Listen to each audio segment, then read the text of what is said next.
नमस्कार दोस्तों, मैं हूं आपका दोस्त, आपका होस्ट आर के, और आप देख रहे हैं आर के ट्रेडिंग। दोस्तों, तारीख है 27 जून 2021, रविवार का दिन है। और यहां पे दोस्तों 26 जून 2021 को यानी सैटरडे को, शनिवार को, जितने लोगों ने सवाल भेजे थे आपके सवाल मेरे जवाब वाले सेक्शन में 122वां एपिसोड में, उन सारे लोगों के सवालों का जवाब लेकर मैं हाजिर हूँ।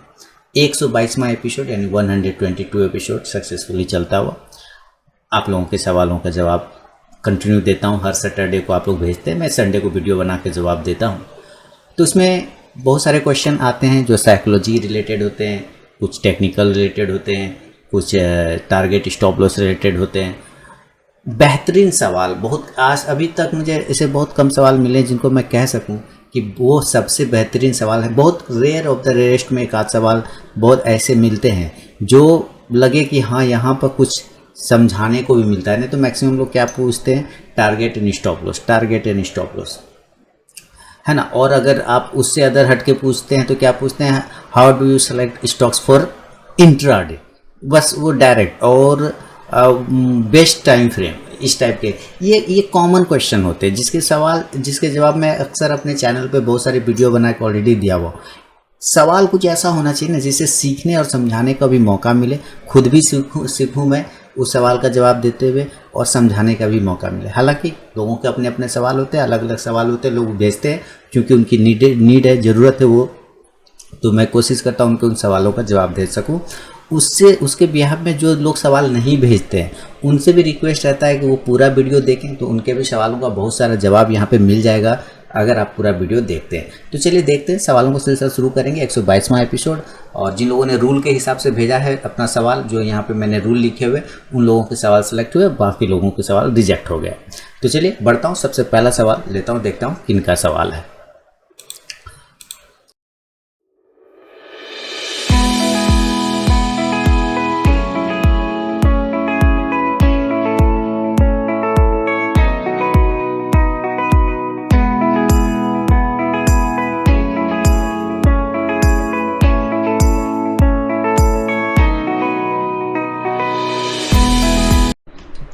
सबसे पहला सवाल है दोस्तों, परवेज खान जी कृष्णागिरी तमिलनाडु से लिख रहे हैं कि डिविडेंड क्या होता है, एक साल में कोई कंपनी कितने बार डिविडेंड देती है, डिविडेंड लेने के लिए मिनिमम कितने शेयर होने चाहिए, क्या डिविडेंड लेने के लिए साल भर शेयर को होल्ड रखना चाहिए।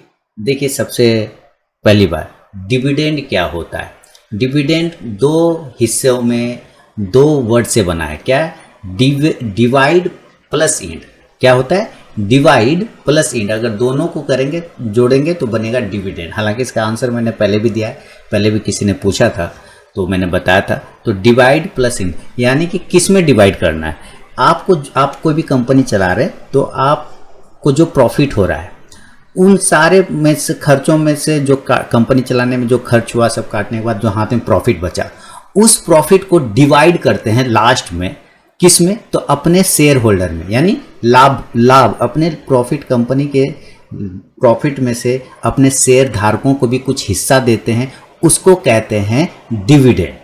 क्लियर, यानी कि सारे खर्चा वर्चा काट लिया, हाथ में जो प्रॉफिट बचा उसमें अब हम अपने पास भी, मालिक भी अपने पास रख रहा है, प्लस अपने शेयर धारकों को, शेयर होल्डर को भी दे रहा है, तो वो जितना हिस्सा दे रहा है परसेंटेज, उसको कहते हैं डिविडेंड। होगी, समझ में आ गया। अब हुआ एक साल में कोई कंपनी कितने बार डिविडेंड देती है, ये सर कंपनी के मन पे है। देखिए, जब तिमाही रिजल्ट आता है तो आपको पता है कि 3-3 महीने पे रिजल्ट आता है, उसमें प्रॉफिट लॉस कंपनी बताती है कि इतना प्रॉफिट हुआ, इतना लॉस। ये डिविडेंड कहीं फिक्स नहीं है कि कंपनी डिविडेंड देगी ही देगी, ऐसा कोई भी किताब में या कोई कंपनी बाध्य नहीं है, कोई भी कंपनी बाध्य नहीं है, बॉन्ड नहीं भरा है कि वो आपको डिविडेंड देगी। ठीक है, पहली बात, ये कंपनी के मन पे है। अगर उनको लगता है कि नहीं हमारे पास पैसा बचा हुआ है, प्रॉफिट है, मैं अपने शेयर धारकों को दे दूंगा, जिससे शेयर धारकों में, शेयर होल्डरों में इस कंपनी के प्रति भरोसा बढ़ेगा, तो कंपनी डिविडेंड देती है। क्लियर हो गया। और कंपनी के पास कैश भी रहता है, प्रॉफिट भी ज़्यादा रहता है, तो वो कंपनी डिविडेंड देती है। डिविडेंड देने वाली कंपनियों के बारे में अक्सर ये समझा जाता है कि वो कंपनी फंडामेंटली अच्छा है, कंपनी ग्रोथ कर रही है, इसलिए वो डिविडेंड दे रही है। ये अपने शेयर धारकों में, शेयर होल्डर में विश्वास जगाने के लिए कंपनी के प्रति कंपनी जो डिविडेंड देती है। क्लियर हो गया। ये बाध्य नहीं है, इसलिए वो एक बार भी दे सकती है साल में, 2 बार भी दे सकती है, 3 बार भी दे सकती है, 4 बार दे सकती है, इसे कोई दिक्कत वाली बात नहीं। ठीक है, चलिए डिविडेंड लेने के लिए मिनिमम कितने शेयर होने चाहिए? मिनिमम एक, बस एक शेयर भी रहेगा आपको डिविडेंड मिल जाएगा अगर आपने रखा है उसका शेयर। तो क्या डिविडेंड लेने के लिए साल भर शेयर को होल्ड रखना चाहिए? ज़रूरी नहीं है, लेकिन अगर कंपनी हर 3 महीने पे देती है रिजल्ट के बाद, प्रॉफिट लॉस के बाद, तिमाही रिजल्ट के बाद, तो कम से कम 3 महीना तो आपको रखना पड़ेगा। समझ में आ रहा है? कम से कम 3 महीना रखना, क्योंकि जब तक उसके लेजर में, कंपनी के लेजर में आपका नाम नहीं रहेगा शेयर धारक के नाम में, तो आपको कैसे देगी? अब मान लीजिए कि आपने 2 महीना रखा या 2.5 महीना रखा और कंपनी ने 30 मंथ के लास्ट में अपना रिजल्ट घोषित किया, उसमें बोल रहा है कि मैं डिविडेंड दूंगा, तो आप तो डिविडेंड उसके लेजर से तो आप बेच के हट गए ना। एक शेयर रखा था 2.5 महीने तक, वो भी बेच के आप हट गए, तो उसके लेजर से तो आपका नाम हट गया, तो आपको क्यों देगा डिविडेंड? नहीं, इसलिए साल भर रखना ज़रूरी नहीं है। हाँ, लेकिन कम से कम 3 महीना अगर रखना है तो अगर 3 महीना के अंदर वो डिविडेंड देती है तो वो आपको मिल जाएगा, और साल भर रखते हैं तो जितने बार भी वो डिविडेंड देगा 1 साल में उतना बार आपको मिलेगा। समझ में आ गई बात? चलिए, तो एक सवाल का आंसर यहाँ पे हो गया परवेज खान साहब का। आगे बढ़ूँगा और अगला सवाल लेता हूँ। अगला सवाल है, सूरज जी बीकानेर से लिख रहे हैं। सूरज जी बीकानेर से सवाल क्या भेज रहे हैं कि वॉकआउट ट्रेड 25/6 बहुत कुछ मेरे जैसे बिगनर के लिए सीखने को मिला, गजब कॉन्फिडेंस, दिल में है कि ज्वाइन करूं लेकिन फ़िलहाल पोस्टपोन। यानी कि वॉकआउट का ट्रेड मैंने क्यों लिया था उसका मैंने डिटेल लॉजिक ट्रेड करके वीडियो बना के दिया था, है ना, ट्रेड लॉजिक करके वीडियो बना दिया था कि क्यों मैंने वॉकआउट में इतना कॉन्फिडेंटली लिया। और अक्सर मैं अपने लाइव ट्रेडिंग सेशन में आप देखते भी होंगे आप लोग कि मैं किसी स्टॉक्स के बारे में अगर बोलता हूं कि इसको मैं आज बाय ही करूंगा तो फिर बाय ही करूंगा, सेल करूंगा तो फिर सेल ही करूंगा, इस तरह के रहते हैं, क्योंकि वो एनालिसिस पे डिपेंड होता है। तो ये चीज़ें मैंने वहाँ पे बताया वॉकआउट में, अलग से वीडियो बना के कल मैंने डाला था कि क्यों मैंने लिया था, तो बहुत काफ़ी लोगों ने पसंद किया। उम्मीद है जिन लोगों ने नहीं देखा जरूर देखिए, उसके कंप्लीट लॉजिक मैंने समझा दिया इंट्राडे में क्यों लेना चाहिए। बहुत बहुत उसके लिए धन्यवाद कि आपको अच्छा लगा। अब इनका सवाल है कि SBI कार्ड 20 शेयर 1080 पर लिया है, नाउ डाउन हो गया, टाइम पीरियड 1 मंथ, ठीक है, what to do. AU bank 20 share 995 पर लिया, can hold 20 days, what is the salient target, thank. देखिए इन्होंने SBI का 1080 पे भाव पे 20 शेयर लिया है, AU बैंक को 995 पे लिया है, कोई प्रॉब्लम वाली बात नहीं है। हम लोग इसे चार्ट देखेंगे SBI के और उसके बाद AU बैंक के भी देखेंगे। चलिए चार्ट पर चलते हैं। SBI कार्ड, देखिए SBI कार्ड ऐसा कुछ भी घबराने वाली बात नहीं, और ना ही AU बैंक में, बिल्कुल बने रह सकते हैं SBI कार्ड में भी और AU बैंक। फिलहाल ये ऊपर से नीचे आ गया इसलिए आपको डर लग रहा है, तो ये नीचे अपनी वजह से नहीं है, मार्केट की वजह से है, मार्केट ने इसको थोड़ा नीचे ला के आया, कोई दिक्कत वाली बात नहीं। आप एक स्टॉप लॉस 940 रुपये का मेंटेन रखिए, और ऊपर की साइड में वापस से अगर ये 1000 के लेवल को ब्रेक करता है देन होल्ड करिएगा, आपको वापस से ये 1060 के लेवल और 1100 के लेवल पे SBI कार्ड आता हुआ मिल सकता है, लेकिन स्टॉप लॉस लगा के जरूर चलिएगा। 920 के आसपास का, सॉरी 940 के आसपास का एक स्टॉप लॉस लगा लीजिएगा। AU बैंक की बात करते हैं, AU बैंक में 1000 के ऊपर रहेगा हमेशा पॉजिटिव, 1000 के नीचे निगेटिव, और ये 1000 पे है, और इसके नीचे के काम हो चुके हैं सर, अब इसको नीचे नहीं आना चाहिए। अगेन मैं रिपीट कर रहा हूँ कि अब इसको नीचे नहीं आना चाहिए, यहाँ से इसका काम निपट चुका है, कंप्लीट हो चुका है, नीचे वाला काम जो होना था इसका हो चुका है, अब ये ऊपर की साइड में ही चलेगा। और अगर ऊपर 1050, 55 ये सब को ब्रेक करता है, आपको 1100 तक के, 1080 से 1100 तक के टारगेट आराम से देखने को मिलेंगे AU स्मॉल फाइनेंस बैंक में। तो उम्मीद है सूरज जी को भी अपना सवाल मिल गया होगा। लाइव मार्केट में मैं अपने व्यूवर को कहूँगा कि लाइव मार्केट को में कॉल प्राप्त करने के लिए आप RK ट्रेडिंग मोबाइल ऐप को गूगल प्ले से ज़रूर डाउनलोड करें, और जो लोग टेलीग्राम पे कॉल चाहते हैं तो वीडियो के डिस्क्रिप्शन में टेलीग्राम चैनल का लिंक अवेलेबल है। बढ़ता हूँ अगला सवाल की तरफ, और अगला सवाल है दोस्तों, चलिए अगला सवाल की तरफ। मनीष जी लिख रहे हैं ना, मनीष जी आप अपना अगर एड्रेस भी लिखते हैं तो ज़्यादा बेहतर, कि कहाँ से आप पूछ रहे हैं, आपका एड्रेस मुझे यहाँ पे नहीं दिख रहा है, लेकिन खैर कोई बात नहीं, फिर भी सब एड्रेस नाम है आपका अवेलेबल, एड्रेस भी लिखें तो ज़्यादा बेहतर होगा। नमस्ते sir, first of all thank you for your efforts. Thank you sir. In March I had 3 loss when I was trapped bye tipster, but with your guidance it is really helping me in trading. Kindly guide target and holding period for. Okay sir, thank you कि आपने मेरे guidance से कुछ अपना profit बनाया और कुछ अपने लॉस को कम किया, हालांकि उसके बावजूद आपको 3 लॉस हो गए जब आप ट्रैप्ड हो गए अपने ट्रेड में। खैर वो चलते रहते प्रॉफिट लॉस, लेकिन मैं आपके किसी काम आ पाया, इसके लिए बहुत बहुत मैं अपने आप को खुशनसीब मान रहा हूँ। तो चलिए अब आपका सवाल लेते हैं। आपका सवाल है 8900 यानी कि 8900 share 8,900 share of PNB with average rate 42। 42 के भाव पे 8900 शेयर पीएनबी लिया हुआ है, ठीक है। 2050 शेयर आईओसी का 115 पे लिया है। 2050 शेयर एनबीसीसी का 58.50 पैसे पे। 1100 शेयर बीओबी यानी बैंक ऑफ बड़ौदा का है 84 पे। आरवीएनएल और आरवीएनएल के 32 पे 25 पैसे पे। एचएल हिंदुस्तान एरोनॉटिक लिमिटेड को 24 शेयर 1074 पे लिया है और ये इस पे टारगेट 4 है, होल्डिंग पीरियड। बहुत बढ़िया। देखिए आपके सबसे पहले मैं कुछ स्टॉक्स के बारे में बता दूँ। पीएनबी को कभी भी शॉर्ट टर्म में आपको नहीं देखना है। पीएनबी को कभी भी शॉर्ट टर्म में नहीं देखना। अगर आप मेरे उम्मीद है नहीं करते होंगे फॉलो, लेकिन मैं फिर भी बताना चाहूँगा कि अगर मेरा बैंक निफ्टी वाला वीडियो आप फॉलो करते हैं तो मैं पीएनबी के बारे में साफ साफ बोलता हूँ कि this is not for intraday stock, this is for not short term stock, this is only long term stock. अगर आप लॉन्ग टर्म व्यू रखते हैं तो हर बाय पर, हर डीप पर पीएनबी को बाय ज़रूर करना चाहिए। इसलिए आप बिल्कुल बने रहिए पीएनबी में, कोई भी परेशानी वाली बात नहीं। लेकिन फिर भी हम लोग चार्ट देखेंगे, उसके लिए कोई दिक्कत वाली बात नहीं है। आईओसी बेहतरीन स्टॉक है और एक स्टॉक यहाँ पे आरवीएनएल को आपने रखा है। सर आरवीएनएल के बारे में आपको मैं एक ही बात कहना चाहूँगा, आप इसको भूल सकते हैं। भूल सकते हैं मतलब आपके पास ऐसा कोई शेयर है भी इस नाम का, आप भूल जाइए।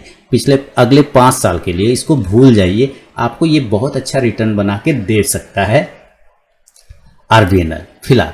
लेकिन फिर भी आपने टारगेट स्टॉप लॉस पूछा है, मैं उसके बारे में बात करूंगा। तो 8900 शेयर लिया है पीएनबी का। चलिए चेक करते हैं, आपके एक एक स्टॉक को देखने की कोशिश करते हैं और टारगेट स्टॉप लॉस बताने की कोशिश करूंगा। चलिए चार्ट पे चलते हैं। सबसे पहला आपका शेयर है 8900 शेयर आपने पीएनबी 8,900 आपने लिया है पीएनबी 42 के एवरेज पर। सर इसको कभी भी शॉर्ट टर्म के लिए मत रखिए। पीएनबी हमेशा बाय ऑन डीप करिए, लॉन्ग टर्म रखिए। एक बार अगर ये 45-46 को फिर ब्रेक करता है देन आपको ये 48 से 50 तक का टारगेट दिखा सकता है। स्टॉप लॉस नियर में रखना है, 38 से लेकर 36 के आसपास का पीएनबी का स्टॉप लॉस लेके चल सकते हैं। इंडियन ऑयल कंपनी यानी आईओसी को लिया है, इंडियन ऑयल कॉरपोरेशन को आपने लिया है 250 शेयर 115 के भाव पे। सर इसका स्टॉप लॉस आपको 107 के आसपास का लगाना पड़ेगा। 107 this is important support zone. अगर ये ब्रेक हो जाता है तो फिर आपको निकलना चाहिए और अगर बड़ा स्टॉप लॉस लेना है तो 105 के आसपास आप बन सकते हैं स्टॉप लॉस। ऊपर की साइड में 115 एक रेजिस्टेंस है, वो अगर ब्रेकआउट आ जाता है आईओसी में 117 से 120 तक के टारगेट आपको मिल सकते हैं।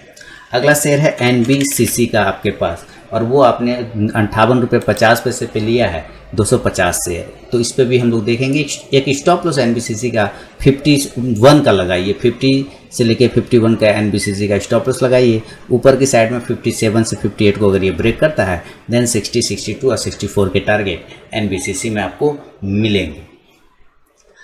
अगला स्टॉक है आपके पास बैंक ऑफ बड़ौदा, है ना, बैंक भी। चलिए बैंक ऑफ बड़ौदा का स्टॉक है जो आपने लिया है 1100 शेयर लिया है आपने 84 के भाव पे और लगभग उसी के आसपास में प्राइस भी चल रहा है। बिल्कुल बने रहिए बैंक ऑफ बड़ौदा में भी। एक स्टॉप लॉस 76 का होल्ड करिए और ऊपर की साइड में ब्रेकआउट आता है एक बार इसका 87 से 88 का रेजिस्टेंस है। मैं अपने बैंकिंग स्टॉक्स एनालिसिस में इसके बारे में भी बताता रहता हूँ। 87 से 88 का इंपॉर्टेंट रेजिस्टेंस है, वो ब्रेकआउट आएगा तो 92 से 96 तक के टारगेट बैंक ऑफ बड़ौदा में भी आपको देखने को मिलेंगे। आरवीएनएल, सर इस नाम का कोई स्टॉक है, आप भूल जाइए इस स्टॉक को। आपने अच्छा स्टॉक सेलेक्ट किया है, कोई दिक्कत नहीं है बिल्कुल, लेकिन सारे पीएसयू हैं ये, यानी आप सरकारी कंपनियों पे ज़्यादा भरोसा करते हैं, ठीक है, अच्छी बात है। आरवीएनएल 1000 स्टॉक लिया 32 रुपये 25 पैसे पे, बिल्कुल बने रहिए सर। और इसका स्टॉप लॉस क्या बताऊँ, एक्चुअली आप इसका लॉन्ग टर्म अगर रखना चाहें तो स्टॉप लॉस के बगैर भी चलेगा, लेकिन फिर भी 26 का एक स्टॉप लॉस पकड़िए और एक बार ऊपर 34 से 35 को अगर ये ब्रेक करे तो ये आपको 38, 40, 42 तक के टारगेट आरवीएनएल आपको दिखाएगा। एचएएल यानी हिंदुस्तान एरोनॉटिक लिमिटेड की बात कर रहे हैं आप, तेजस जिसने बनाया है और तेजस फाइटर वाला, उसको आपने खरीदा 1074 पे 24 क्वांटिटी। देखिए बढ़िया बेहतरीन, कहीं दिक्कत नहीं है। स्टॉप लॉस 90-50 लगाइए 950, 1050 के ऊपर ब्रेक करेगा 1100-1150 के टारगेट हिंदुस्तान एरोनॉटिक लिमिटेड में आपको आते हुए मिल जाएंगे।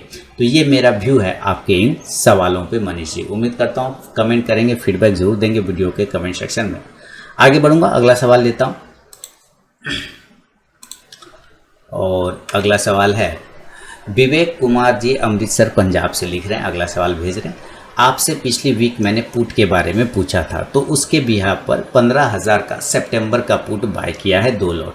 आपने पूछा था क्या ये अगर गिरेगा तो हमारे पोर्टफोलियो को हेज करने के लिए क्या पुट लेके रखना चाहिए, अभी जिस तरह से ऊपर निफ्टी चल रहा है, ऐसा आपने पूछा। तो मैंने कहा था बिल्कुल पोर्टफोलियो को हेज करने के लिए एक तरह का आउट ऑफ द मनी का पुट ऑप्शन ज़रूर रखना चाहिए, क्योंकि मार्केट रात में क्या होगा नहीं होगा, कितना क्रैश कर सकता है, कभी भी ऐसा, वो हमारा पुट ऑप्शन जो है आउट ऑफ द मनी का, OTM का, वो हमें हेज करके चलता है। उसमें हाँ, उसमें आपके पैसे बर्बाद हो सकते हैं, क्योंकि नहीं गिरेगा मार्केट तो आपको नहीं होगा पुट में, वो आपका बर्बाद हो जाएगा, लेकिन वो इंश्योरेंस है, वो पैसा चला जाएगा, कोई टेंशन वाली बात नहीं, वो खत्म हो जाएगा, कोई टेंशन वाली बात नहीं। लेकिन वो एक तरह का रात में जब आप सोएंगे तो निश्चिंत होकर सोएंगे। तो आपने 15,000 का सितंबर का पुट बाय किया, 2 लॉट 206 के प्राइस पर। आप चाहते हैं कि इसमें स्टॉप लॉस लगाना, स्टॉप लॉस का कोई ज़रूरत नहीं सर, आपने इंश्योरेंस लिया हुआ है ना एक तरह का, क्योंकि पोर्टफोलियो ऑलरेडी है और नीचे आपने put out of the money का लिया है, तो अगर वो नहीं गिरता है तो आपका पोर्टफोलियो तो ऊपर जाएगा ना,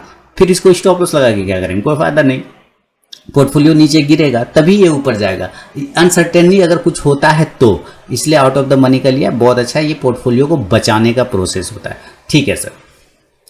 अब है कि एक सवाल है, निफ्टी का लॉट साइज 50 का हो गया है और मेरे पास 75 का लॉट वाला है, ये सर ऑटोमेटिक वो एडजस्ट हो जाएगा। ये मैंने बात किया था, कहा कि वो ऑटोमेटिक एडजस्ट हो जाएगा, जिसके पास भी है उसको टेंशन लेने की ज़रूरत नहीं है, तो इसके लिए आप निश्चिंत रहिए, वो अपने मैनेज कर लेगा वो। ठीक है, ये उसका काम है। अब है क्या लिख रहे हैं, दूसरा सवाल, मन्नप्पुरम फाइनेंस बाय किया हुआ है 190 के प्राइस पर 3 मंथ से, क्या इससे बाहर निकल जाना चाहिए या इसे लंबे टाइम तक होल्ड करना चाहिए? बिल्कुल सही सवाल, एक ही चीज़ है, आपने आंसर खुद दिया है, इसे लंबे टाइम तक होल्ड किया जाए, यही आंसर है सर इसका। विवेक जी यही आंसर है कि मन्नप्पुरम फाइनेंस को लंबे समय के लिए आप होल्ड करके चल सकते हैं। इसका हेवी रेजिस्टेंस है 180, मन्नप्पुरम का तो चार्ट भी देखने का मुझे ज़रूरत नहीं है, हेवी अभी 160 के आसपास, 44 के पास चल रहा है, 164 के आसपास, इसका हेवी रेजिस्टेंस है 180। जिस दिन ये 180 के ऊपर क्लोज करना स्टार्ट कर दिया, समझिए इसमें बहुत बड़ी रैली आएगी, क्योंकि ये 3 से 4 बार 180 के पास मार खाया है। जिस दिन भी वहाँ से भागा वो प्राइस फिर रिटर्न नहीं आएगा, बहुत ही शानदार मूवमेंट करेगा, तो आप इसको लंबे समय तक होल्ड करके चल सकते हैं मन्नप्पुरम फाइनेंस को।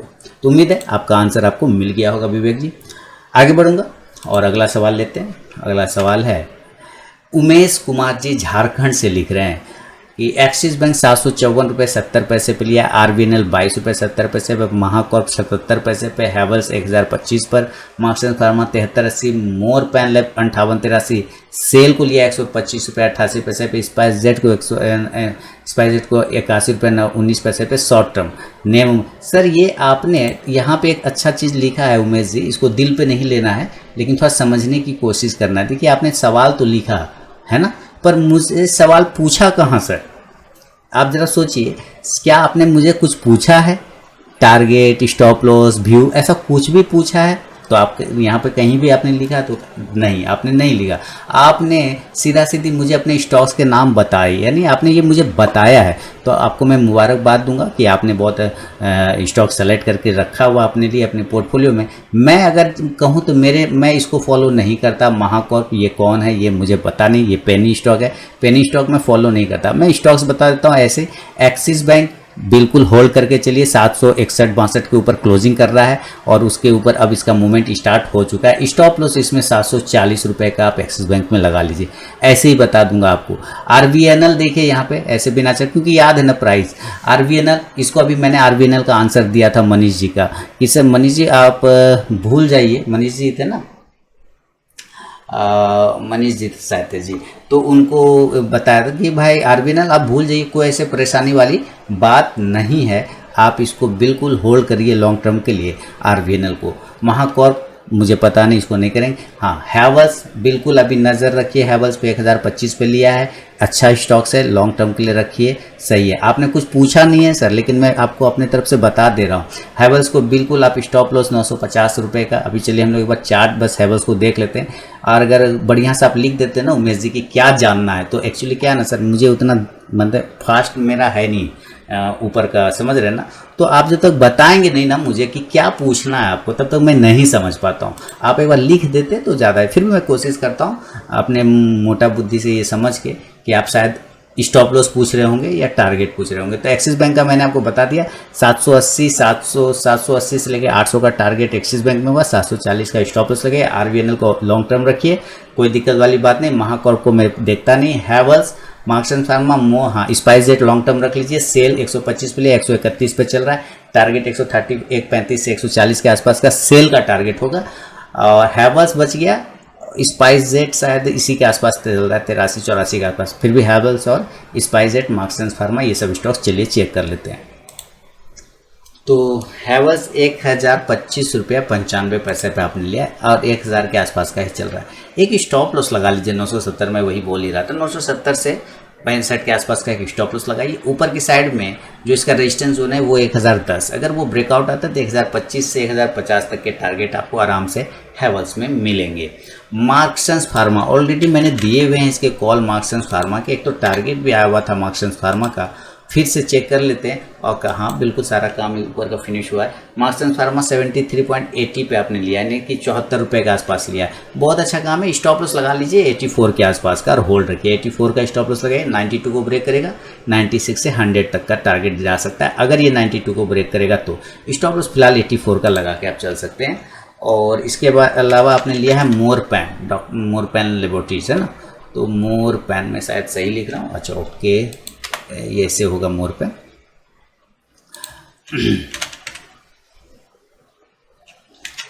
मोरपैन ऐसे ही लिखा था ना, आ नहीं रहा है। हाँ मोरपैन, ठीक है, आगे पेन है। मोरपैन है 58 रुपये 83 पैसे पे 63 के आसपास चल रहा है। ऑलरेडी आप प्रॉफिट में 60 का स्टॉप लॉस लगाइए। 60 और ऊपर की साइड में 67 को अगर ये ब्रेक करेगा देन 72 के टारगेट आपको मोरपैन में मिलेंगे। स्टॉप लॉस लगा लीजिए 60 रुपीज़ का, ओनली 60 रुपीज़ का, ताकि आपका प्रॉफिट थोड़ा सा लॉक हो जाए वहाँ पे। सेल यानी स्टील अथॉरिटी ऑफ इंडिया 131 के आसपास की प्राइस अभी चल रही है। बिल्कुल होल्ड रखिए, हाँ बिल्कुल बहुत अच्छे से होल्ड रखिए, कोई दिक्कत नहीं। आपने प्राइस लिया है शायद 125 पे 88 पैसे, यानी 126 के आसपास लिया है। स्टॉप लॉस 128 रुपये का लगा लीजिए, होल्ड करिए। वहाँ पे आपको ऊपर की साइड में 140 रुपये के टारगेट मिल सकते हैं।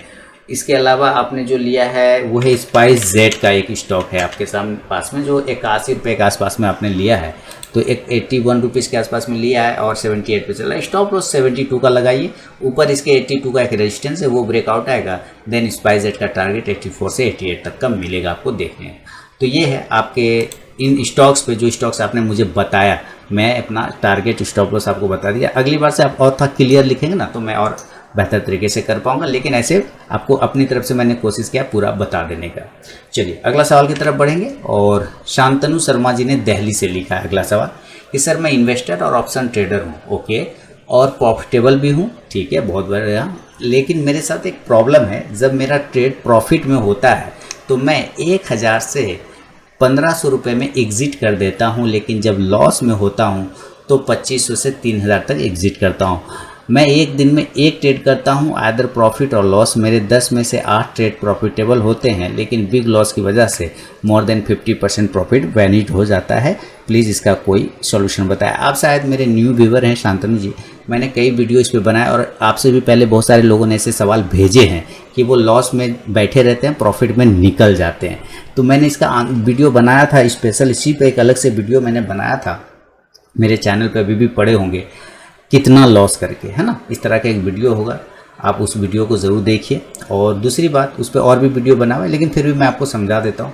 देखिए लॉस क्या है ना, एक तरह का क्या है, वो घाव है, वुंड क्या बोलते हैं, वाउंड क्या बोलते हैं इंग्लिश में, घाव को, वो है। मान लीजिए आपके पैर में एक घाव हो गया है, ठीक है, क्या आप उस घाव को ठीक करने की जगह पे, जब वो घाव छोटा होता है, फुंसी होता है, फुंसी से जब उसको चेक नहीं करते रहते हैं तो धीरे धीरे घाव का रूप लेता है, बड़ा हो जाता है।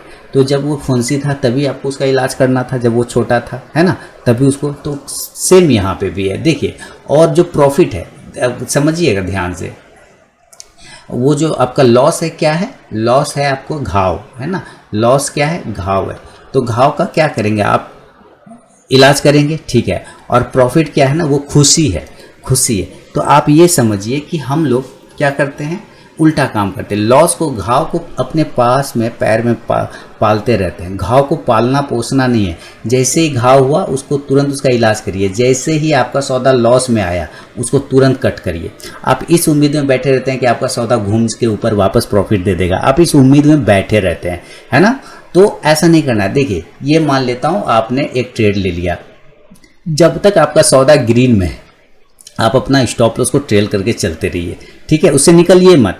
जब तक आपका सौदा ग्रीन में, आप अपना स्टॉप लॉस ट्रेल करके चलते रहिए, निकलिए नहीं। लेकिन मान लेता हूँ कि आपने एक ट्रेड पकड़ा, ट्रेड लिया, बाय किया या सेल किया और इमीडिएट वो आपका लॉस में आ गया, रेड कलर में आ गया, यानी कि आपको इमीडिएट कट करना है।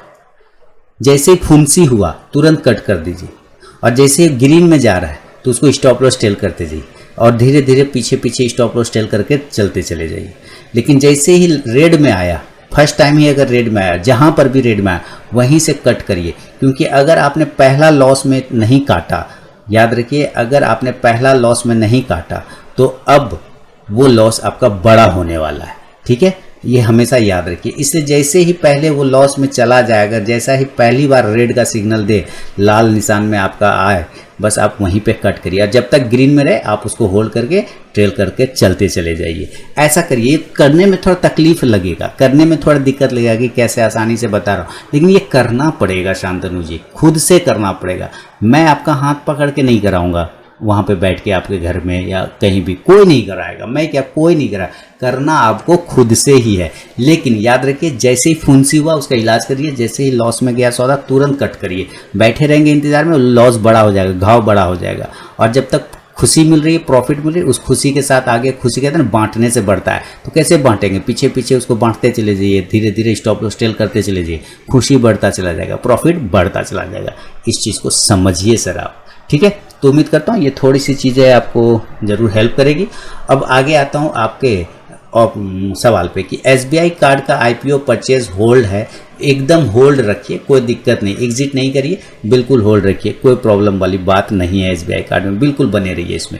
एक्साइड इंडस्ट्रीज को 183 रुपये पर बाय किया है दिसंबर 2020 में।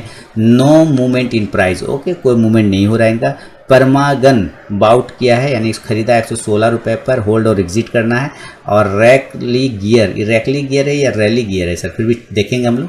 98 रुपये 50 पैसे पे क्या है, होल्ड और एग्जिट। BL को खरीदा है, BL को 90 पे खरीदा है, होल्ड और एग्जिट। ओके शांतनु जी, आपके सारे स्टॉक्स पे मैं चार्ट पे चल के जवाब देने की कोशिश करूँगा। चलिए चार्ट पे चलते हैं। चलिए, आपका सवाल क्या है यहाँ पे चेक कर लेते हैं। आपका पहला SBI कार्ड पर है। सर बने रहिए SBI कार्ड पे, कोई दिक्कत वाली बात नहीं है। SBI कार्ड पे लॉन्ग टर्म के लिए आप बने रह सकते हैं। अगर आपको प्रॉफिट बुक करना है तो आप प्रॉफिट बुक कर लिए, लेकिन मेरा व्यू रहेगा कि आप बने रहिए, इसमें आपको और भी मूवमेंट बनेंगे। तो एक ये हो गया पहला। दूसरा आपने लिया एक्साइड इंडस्ट्रीज़ को 183 के भाव पे आपने एक्साइड इंडस्ट्रीज लिया। चेक करते हैं, 183 पे लिया और अभी 182। कॉस्ट टू कॉस्ट से कोई दिक्कत वाली बात नहीं, फरवरी के आसपास में लिया है ना, कोई दिक्कत वाली बात नहीं। आपको एक स्टॉप लॉस लगा लीजिए 175 का और होल्ड रखिए ऊपर की साइड में। 188 190 ब्रेक करे तब 195 से 200 के टारगेट मिलेंगे। लेकिन याद रखिए 175 को अगर ब्रेक कर जाएगा तो उसी हिसाब से फिर निकल भी जाना है नहीं, फिर वो बैठे नहीं रहेंगे वहाँ पे। और इसके अलावा जो आपने लिया है वो है परमागन। अब ये परमागन देख लो कौन सा स्टॉक्स है। अच्छा, मैग्नेट है परमागन, परमानेंट मैग्नेट, ठीक है। 330 का भाव चल रहा है, आपने 116 पे लिया है। सर आप एक बार स्टॉप लॉस 300 का लगा लीजिए, 300 का स्टॉप लॉस लगा लीजिए और होल्ड करिए। आप अच्छे प्रॉफिट में हैं, 100% से ज़्यादा के प्रॉफिट में है, 200% के आसपास का प्रॉफिट चल रहा है आपको। होल्ड रखिए, 300 का स्टॉप लॉस लगा के मेंटेन करिए। अगला स्टॉक है आपका RACL, आपने लिखा था, मेरे ख्याल से कौन सा स्टॉक है, रैकली गियर टेक लिमिटेड। आपने लिया है 98 रुपये 50 पैसे पे और इसका प्राइस क्या चल रहा है, 311 रुपये पे चल रहा है। बहुत बढ़िया, 311 रुपये पे चल रहा है रैकली गियर और आपने 98.50 पे लिया है। बिल्कुल इसका स्टॉप लॉस 280 का लगाइए, बहुत अच्छा प्रॉफिट में है आप ऑलरेडी, मुबारक हो। 300% के लगभग आसपास का प्रॉफिट चल रहा है इसमें, इंजॉय करिए इसको, कोई टेंशन वाली नहीं है। 280 का स्टॉप लॉस लगाइए और होल्ड करिए। ऊपर की साइड में अगर 320 को दोबारा ये ब्रेक करेगा 340 तक के टारगेट आराम से आपको मिल जाएगा।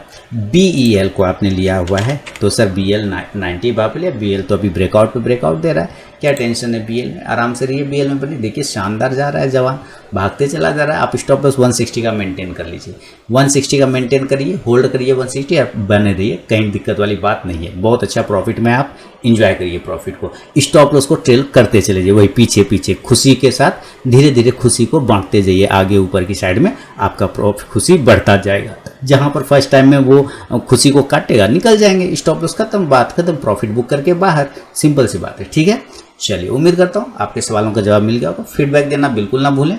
और मैं अपने नए व्यूवर को कहूँगा कि अगर लाइव मार्केट में कॉल चाहिए तो RK ट्रेडिंग मोबाइल ऐप को गूगल प्ले से ज़रूर डाउनलोड करें, आपको वहाँ पे लाइव मार्केट में कॉल मिलेंगे। दूसरा, जो टेलीग्राम चैनल पर ज्वाइन करना चाहते हैं, वीडियो के डिस्क्रिप्शन में लिंक है, वहाँ पर भी लाइव मार्केट में कॉल मिलते हैं। बढ़ूंगा अगला सवाल की तरफ। शांतनु जी के बाद जो अगला सवाल है संजय मुंडाडा जी ने औरंगाबाद महाराष्ट्र से लिखा है, bout flowing share to hold for 2 month, 2 month के लिए होल्ड करना है इन सारे स्टॉक्स को। MGL 1125 पे खरीदा है, IGL 512 पे लिया है, नेक लाइफ को लिया है। सर नेक लाइफ पे तो ऑलरेडी हमारे टारगेट आ गए, सेरेब्रा को लिया है 60 पर। चेक करते हैं सर, चलिए चार्ट पे चलेंगे, MGL, IGL, नेक लाइफ और सेरेब्रा को, चलिए चार्ट पर। सबसे पहला स्टॉक है MGL 1125 पे आपने लिया है, तो ये रहा MGL का चार्ट। ये इसके पास रेजिस्टेंस है 1200 का MGL का, जहाँ तक मुझे याद आ रहा है, बिल्कुल 1200 का रेजिस्टेंस है। और आपने 1125 पे लिया है, अभी 1126 के आसपास प्राइस चला, सेम टू सेम चला है। देखिए स्टॉप लॉस है इसका संजय जी 1100 रुपये का, अगर वो 1100 ब्रेक करेगा वहाँ से 25 पॉइंट नीचे गिर जाएगा। एक बार 1100 का स्टॉप लॉस लगाइए, यहाँ से इसको मूव करना चाहिए अपसाइड में, लेकिन मेरे ख्याल से इसके चार्ट भी थोड़े कमज़ोर हैं दिख रहे हैं। अगर ये 1150 को नहीं ब्रेक कर पाया 1 से 2 दिन में तो प्रॉब्लम कर देगा ये। ठीक है, तो 1100 का एक स्टॉप लॉस रखिए नीचे। अगर क्योंकि ये जहाँ तक देख रहा हूँ टेक्निकली ये थोड़ा वीक दिख रहा है चार्ट पर, ये अपने स्टेल लाइन के पास अगर आ जाएगा तो एक बार 1100 के नीचे थोड़ा सा भी स्टॉप लॉस कर सकते हैं, कोई दिक्कत नहीं है। एक बार 1100 के पास ये आ सकता है, चांस तो पूरे बन रहे हैं 1100 के पास आके बाउंस करना चाहिए, तो आप थोड़ा 1100 के नीचे होल्ड करके रखिए। और अगर यहीं से मूव कर गया 1150 को, देन 1175 से 1200 के टारगेट आपको मिलेंगे MGL में। IGL की बात करें, IGL को आपने खरीदा है 512 पे, ठीक उसी प्राइस पर। स्टॉप लॉस 500 का लगाइए, ऊपर 520, 525 ये ब्रेक करेगा, देन 530, 540 तक के टारगेट आपको मिलेंगे। नेक लाइफ को आपने 40 पे लिया है, तो नेक लाइफ को चलिए देखते हैं। नेक्टार लाइफ 40 पे आपने लिया है और उसी के आसपास का प्राइस चल रहा है। स्टॉप लॉस सर आपको लगाना होगा 36 के आसपास का, वापस 42 का रेजिस्टेंस है, 42 को ब्रेक करेगा, 44 से 46 के टारगेट नेक्टार लाइफ में मिलेंगे। सेरेब्रा आपने लिया हुआ एक स्टॉक है आपके पास, सेरेब्रा, वो भी आपने शायद 60 के आसपास लिया ना, हाँ उसी के आसपास, यानी सारे फ्राइडे को ही आपने खरीदा है इसका मतलब, तो फ्राइडे को खरीदा हुआ, कोई दिक्कत नहीं, होल्ड रखिए। 58 का स्टॉप लॉस लगाइए, 62 को ब्रेक करेगा, 64 से 66 तक के टारगेट मिल सकते हैं सेरेब्रा इनटेक में। तो ये था, मैं आपके सवाल पे मेरा अपना व्यू, पसंद आए तो कमेंट करके फीडबैक करके मुझे सूचित जरूर करें। बढ़ूंगा अगला सवाल की तरफ, और अगला सवाल है संदीप भाटिया जी ने अमृतसर से लिखा है, मेरे पास BSE के 2000 शेयर हैं, ओके, 880 एंड रेमको सिस्टम के 3000 शेयर हैं, 612 का, please tell stop loss and target. बहुत बढ़िया सर, BSE के आपने 2000 शेयर लिए, बहुत अच्छा स्टॉक है, स्टॉक्स में खराबी बिल्कुल भी नहीं है, और 612 पे आपने रेमको सिस्टम लिया, तो इसके चार्ट भी चल के हम लोग चेक करेंगे, कहीं कोई दिक्कत वाली बात नहीं। चलिए चार्ट पर चल के बात करेंगे। चलिए आपके BSE के हैं, 2000 शेयर आपने खरीदा है 880 के भाव पे, और वो 907 रुपये चल रहा है, बहुत अच्छा। स्टॉप लॉस भी उसी प्राइस का लगाइए, 880 रुपये का ही स्टॉप लॉस लगाइए, क्योंकि उसी वही सपोर्ट जोन है। और ऊपर 920 बनाइए कि ऊपर 920 को ये ब्रेक करे, तो आप देखेंगे ये आपको 960 से लेकर 1000 तक के टारगेट बहुत आसानी से BSE आपको दिखाएगा। 880 का स्टॉप लॉस लगा के चलिए, सेम उसी प्राइस का स्टॉप लॉस लगा लीजिए जिस प्राइस को आपने लिया है। रेमको सिस्टम है आपके पास, तो रेमको सीमेंट, रेमको सिस्टम आपने लिया हुआ है, और वो लिया है आपने 612 के आसपास में, 623 चल रहा है। स्टॉप लॉस यहाँ पे लगेगा 600 रुपये का, 600 रुपये का स्टॉप लॉस लगाइए, 640 को ब्रेक करेगा, 660 से 80 तक के टारगेट आपको रेमको सिस्टम भी दिखा देगा। तो संदीप भाटिया जी का सवाल पे मेरा अपना ये भी था, उम्मीद है संदीप जी आपको पसंद आएगा, कमेंट करके मुझे सूचित जरूर करें। बढ़ूंगा अगला सवाल की तरफ, और अगला सवाल है सुधीर कुमार जी पटना बिहार से लिख रहे हैं, सर मैंने नीचे बताए गए स्टॉक्स में पोजीशन लिया है, काइंडली इनका एसएल और टारगेट बता दीजिए, time horizon 1 month. Okay, EaseMyTrip 423 पर इन्होंने लिया है, दीपक फर्टिलाइजर 450 पे लिया है, एवन मोर को 28 रुपये 10 पैसे पे लिया है, और जिंदल इस्पात 59 रुपये पे 59, आलोक इंडस्ट्री 29.25 पैसे। बहुत बढ़िया सुधीर जी, चलिए हम लोग बात करेंगे। इजी माई ट्रिप के तो सारे टारगेट मेरे डन हुए और मैंने लॉन्ग टर्म के लिए भी दिया हुआ है, शॉर्ट टर्म के सारे टारगेट इजी ट्रिप के डन हो चुके हैं, बहुत ही शानदार रिजल्ट इसने दिया। दीपक फर्टिलाइजर को भी मैंने शॉर्ट टर्म में दिए थे, टारगेट डन हो गए, और लॉन्ग टर्म के लिए भी मैंने होल्ड करने के लिए दिए हुए हैं। तो फिलहाल आपका शॉर्ट टर्म का व्यू है, हम लोग शॉर्ट टर्म पे बात करेंगे। आलोक इंडस्ट्री, एवन मोर सारे मैंने भी रिकमेंड किए हुए, तो चलिए चल के देखते हैं क्या स्थिति अभी चल रहा है। सबसे पहला है आपका इजी ट्रिप का, तो चलिए इजी ट्रिप को लगाता हूँ, और इजी ट्रिप को 423 पे आपने लिया, 385 आ गया है। ऊपर से सेम आपने 423 पे लिया होगा, तो उम्मीद है ऊपर प्रॉफिट भी अच्छा खासा था। हालांकि नीचे इसका इंपॉर्टेंट सपोर्ट है, स्टॉप लॉस है 360 के आसपास का मेंटेन करके रखिए। 360 के नीचे नहीं आना चाहिए, 355 360 अगर आ गया तब तो 10-15 पॉइंट और नीचे गिर जाएगा, लेकिन मेरे ख्याल से यहाँ से इसको बाउंस करके अप साइड में जाना चाहिए। कहाँ से? 360 से, या यहाँ और जिस जगह पे वो खड़ा है वो वहाँ से भी बाउंस कर सकता है, यानी ऊपर 400 ब्रेक करेगा, देन 420 440 के टारगेट दे देगा। लेकिन हो सकता है एक बार नीचे के लेवल आपको ये 360 के आसपास आता है, यहाँ पे एक स्टॉप लॉस 355 का लगा के आप चल सकते हैं। उसके अलावा आपने लिया है दीपक फर्टिलाइज़र का, तो चलिए दीपक फर्टिलाइज़र को हम लोग चेक करें। 450 पे आपने लिया है और वो 407 रुपये पे चला, बिल्कुल ऊपर की जोन में आपने पकड़ा है, और हम लोगों ने तो काफ़ी नीचे से रिकमेंड किया हुआ था। स्टॉप लॉस जो लगेगा, अब दीपक जी दिक्कत है इसके साथ कि आपको 380 का स्टॉप लॉस लगा के चलना पड़ेगा, उसके अलावा कोई स्टॉप लॉस दिख नहीं रहा है। 380 का सबसे छोटा स्टॉप लॉस है, थोड़ा बड़ा स्टॉप लॉस 375 का है, 425 का रेजिस्टेंस है, अगर वो ब्रेक करे तो आपको 450 तक के टारगेट, 475 तक के भी टारगेट बन सकते हैं। दीपक फर्टिलाइज़र के अलावा आपने एवन मोर को लिया है, तो चलिए एवन मोर हम लोग चेक करते हैं, और वो आपने लिया है 28 रुपये 10 पैसे पे। ठीक है, स्टॉप लॉस मेंटेन करिए 28 रुपये का, और 32 को एवन मोर अगर ब्रेक करता है देन 34 36 के टारगेट बन जाएंगे आपको। जिंदल इस्पात की बात करें तो जिंदल इस्पात अभी आपके सामने में आ जाएगा, और इस्पात है इस्पात, चलिए लगाता हूँ जिंदल इस्पात। देखिए सुनील जी, ये स्टॉक नज़र नहीं आ रहा है मेरे सामने में सुधीर जी, क्योंकि जिंदल इस्पात करके नज़र नहीं आ रहा है। हालांकि चूँकि इस पर नहीं होगा, मैं भी फिर भी चेक कर लेता हूँ मैं आपके सामने। ड्रिलिंग है, स्टेनलेस है, कोटेक है, स्टील है, पॉली है, फोटो है, लेकिन जिंदल इस्पात करके नहीं है। फिलहाल हम लोग ज़रा इसका यहाँ पे गूगल पे भी अगर चेक कर लें तो शायद कुछ नज़र आ सकता है। अभी इसका प्राइस क्या हुआ, प्राइस भी नहीं शो कर रहा है इस पर, यहाँ पे भी प्राइस शो नहीं कर रहा है, यहाँ पे चार्ट शो करना चाहिए था। जिंदल इस्पात के क्या प्राइस चल रहे हैं अभी एक बार वो चेक कर लें तो थोड़ा आइडिया आ जाएगा। आपने 59 के आसपास में लिया हुआ है, एक बार करंट प्राइस देख लेंगे तो थोड़ा आइडिया आ जाएगा। 59 पर लिया है ना आपने? हाँ बिल्कुल 59 पर ही आपने जिंदल इस्पात लिया है, एक बार चेक कर लेते हैं। 59 पर ही लिया है बिल्कुल, और ये 39, ये तो सर प्रॉब्लम है, थोड़ा सा चार्ट भी देख के 30 रुपीज़ का स्टॉप लॉस बन रहा है। 30 का एक स्टॉप लॉस लगाना पड़ेगा आपको सर, इसके ऊपर तो कोई उपाय नहीं दिख रहा है। 30 का स्टॉप लॉस लगाइए, और स्थिति ख़राब है इसका जिंदल इस्पात का। लेकिन 39 ये 30 का स्टॉप लॉस आप लगा के रख सकते हैं जिंदल इस्पात में। वही है ना, जिंदल हिसार ही था ना, कौन सा था ये स्टॉक्स, तो वही है जिंदल इस्पात स्पेशल प्रोडक्ट। ये नाम है सर पूरा इसका, देखिए JSW इस्पात, यही होता है जब थोड़ा सा भी नाम गड़बड़ा जाएगा ना, अब आ जाएगा। यहाँ ये है ना JSW इस्पात, बिल्कुल अब आ गया। देखिए केमिकल आ गया, NEC वाला, ये वाला आपका होगा। अब आ गया चार्ट 39। अभी देखिए आपने 59 पर लिया है, ये थोड़ा प्रॉब्लम है। स्टॉप लॉस 30 रुपीज़ का रखिए, और 30 आप 32 के आसपास भी लेके चल सकते हैं। सर्किट अभी लगेगा, 1-2 दिन सर्किट हो सकता है आपको दिखे। उम्मीद चाहूँगा कि आपका कम से कम बाइंग प्राइस पे तो आ ही जाना चाहिए, एक बार पहुँच जाए तो अच्छा रहे। फिलहाल स्थिति थोड़ा ठीक नहीं लग रहा है, देखिए बस ये स्टॉप लॉस 32 का मेंटेन करके चलिए इस पर। अगला स्टॉक था आपके पास आलोक इंडस्ट्रीज का 29 रुपये 25 पैसे पे, आलोक इंडस्ट्री 29 रुपये 25 पैसे पे आपने लिया था और वो 26 के आसपास चला। स्टॉप लॉस आपको 24 रुपये 25 पैसे का लगाना होगा। जब तक ये 28 को ब्रेक नहीं करेगा ये अब ऊपर जाने के चांस में फ़िलहाल तो नहीं है। 28 को पहले इसको ब्रेक करना होगा। तो ये है आपके उन सारे सवालों पे मेरा अपना व्यू। आगे बढ़ूंगा और अगला सवाल लेंगे।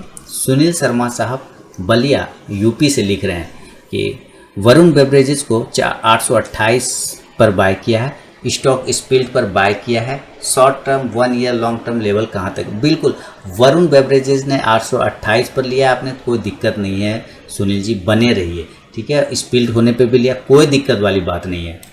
इसके लिए हम लोग चार्ट पे चल के बात करेंगे कि क्यों मैं ऐसा बोल रहा हूँ। सबसे पहले तो BBL का जो है ना, आप कंपनी जानते ही, वो माजा और ये कोका कोला का लगभग प्रोडक्शन जो है यही वरुण बेवरेजेस भारत में करती है ना।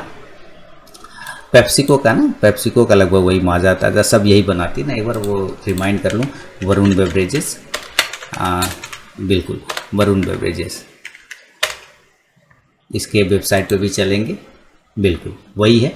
पेप्सी सब का टेंडर यही बनाती है, माने इंडिया में यही प्रोडक्शन करती है वरुण बेवरेज। तो इसके हिसाब से तो आपको कोई टेंशन नहीं, माउंटेन ड्यू है, ट्रोपिकाना है, एक्वाफिना है, पेप्सी, कोई टेंशन नहीं है। लॉन्ग टर्म आप बिल्कुल रख के चलिए।